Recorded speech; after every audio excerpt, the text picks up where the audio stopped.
Are you open to maging ka-love team si Heath? Ang goal ko lang po talaga is magkaroon po ako ng sariling career and mag-focus lang po ako sa craft ko.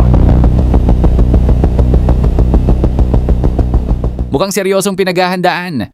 Ngayon ng GMA ang susunod na malaking love team ng Gen Z dahil official ng bibida sina Caprice Cayetano at Heath Jornales o mas kilala bilang Cap It sa kanilang kauna-unahang teleserye na pinamagatang You're My Favorite Song. At honestly, ito na yata ang isa sa pinaka-inaabangang teen romantic drama ngayong 2026 dahil mula pa lang sa loob ng bahay ni Kuya, sobrang lakas na talaga ng chemistry nilang dalawa.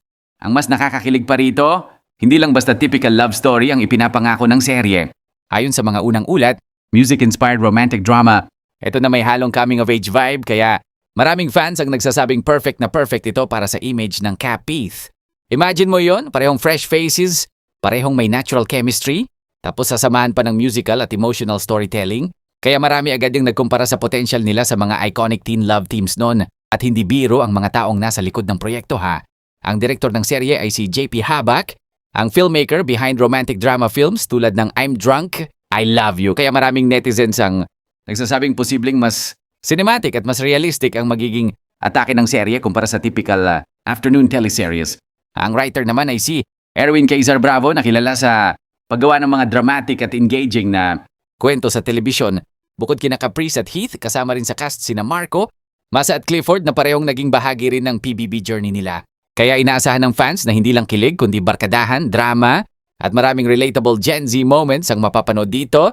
Pero alam mo kung bakit sobrang ingay ngayon ng Cap Heath? Kasi hindi lang simpleng love team hype ang meron sila. Sa social media at online communities, marami ang nagsasabing organic daw ang connection nilang dalawa. Hindi raw pilit, hindi scripted tingnan, at parang natural lang talaga ang pagiging comfortable nila sa isa't isa.